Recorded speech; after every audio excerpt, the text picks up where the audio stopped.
Welcome to Markets Now. I'm Michelle Rourke with Ken Beadle, Paradigm Futures. Livestock futures are mixed this morning, with cattle lower, hogs are to the plus side. And in the early portion of this session here, we're mostly higher in the grains with some fractional losses in the corn market. Kent, thanks for joining us. Soybeans back a little higher. It looks like this morning maybe we're following the bean oil market. Yeah, soybean oil up 75, 80 cents a pound here this morning on the heels of a palm oil market overnight that was firm once again. A lot of concern about production prospects in Malaysian palm oil, as well as very solid demand for the supply that's available. And that's been a story now for a number of weeks, and really for a couple of months, as we've seen vegetable oils start to rebound. And it's pulling U.S. soybean oil up as well. Also, you do have U.S. bean oil had gotten to a level at about 44, 45 cents a pound that had been at the very low end of the range we've traded in the last couple of years since the emergence of renewable diesel. So have to believe that that the renewable diesel industry saw it as a fairly good opportunity to maybe lock in some ownership. Yeah. So technically, we're back above the 50-day moving average, and the May closed above it in the November on Friday. Do you get the sense that we're seeing some end of the month and end of the quarter type short covering by the funds too? Yeah, well, I think that's a very strong potential for this week, not just going into the end of the month and end of the quarter, but also going into the crop report that we're going to get on Thursday morning. Funds have been very extended to the short side. The combined position in beans between the bean short, the oil short, and the meal short has been historic. We have never seen a combined position that short. And some short covering certainly makes some sense to me at the price levels that we're at. You bet. And we likely got some short covering in the wheat last week. We had higher weekly closes in all three exchanges, but were we also putting in a little bit of Black Sea war premium in your opinion? Yeah, well, actually, the Black Sea war premium story is part of it. We have a Russian exporter whose ability to export was compromised last week as well. We do have some colder temperatures on track for the southern plains. That's giving wheat some support. I would note that the net wheat position on the CFTC commitments of traders actually showed the speculator getting a little bit shorter as of last Tuesday. So that's still a very large short position, and some of the strength here today could be some short covering, especially if we could get those markets back up above some of the major moving averages. Yeah. So corn did start off a little higher, trying to follow soybeans and wheat, but has been having a difficult time here with some key moving averages. So, we've been pretty much going sideways in that market, haven't we? Yeah, the 45 and 50 day have been trending sideways to lower, and the highs in the corn market have been trending sideways to just a little bit lower as well, with a very strong propensity to maybe try to jab those moving averages, but not be able to maintain a higher level on a closing basis. We've actually closed the last four sessions in a very small range between 39 and 40 and 3/4. But you have to kind of look at it like we've had a 30-cent rally off of the lows, and this is consolidation, okay? And if you're going to consolidate a rally with sideways price movement, that's not too bad technically, and that's really what I see us doing right now. Gotcha. So you mentioned the reports, and of course, we're going into the big data dump on Thursday.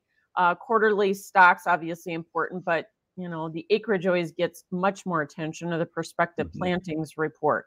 What do you think we are going to see? Is it going to be more muted than what we saw in terms of the acreage shift between corn and soybeans that we got out of the Ag Outlook Forum? So a lot of the private estimates have been coming a little bit higher than the 91 million acres that the USDA gave us at the Outlook Forum. And I think a lot of that had been based on the fact that our winter weather had been such that, there were a lot of planters kind of lined up at the starting line, and we were going to get off to this really, really solid, quick start here at the end of March and in early April. And now we've dumped a fairly sizable amount of snow across the upper Midwest, and we're getting rainfall across Iowa and Illinois with the potential for a number of systems coming in behind it. And so it doesn't look like we're going to be off to that really good start. Now, the farmer survey is, going to be potentially muted by the fact that profitability in corn is just really, really poor. And of course, it's poor in beans as well. So what I'm hearing in the country is, number one, maybe just a little less in both corn and soybean acres than what we got in at the USDA Outlook Forum, with growers possibly looking for some other things, edible beans or canola, or just something that pencils better than corn and soybeans have with the price levels that we've seen as of late. Yeah, I have heard the same thing in my discussions with farmers, especially in those fringe areas that you just referenced. So that'll be the key there. Yeah. And that is the key. It's fringe areas that we're talking about. Absolutely. Speaking of another report, cattle on feed report came in with placements at 110% rounded up. Obviously, that was bearish for this market. How do you think we're handling it this morning? We are seeing some losses, but but we were down very sharply on the open, and we've now rallied about $1.50 off of those lows here just in the first 30 minutes of trade. Pretty impressive, to be honest with you.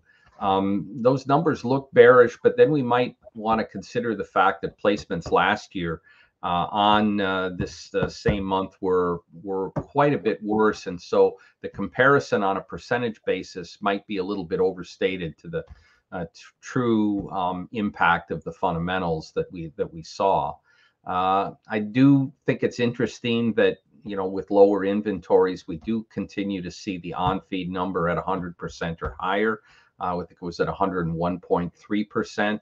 And of course, we've been watching cattle weights have been, 10 to 15 pounds heavier.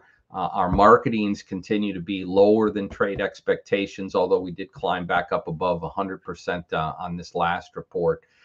It just feels to me like what we're doing is we're offsetting the lower numbers with, heavier weight cattle that are staying in the feedlots longer.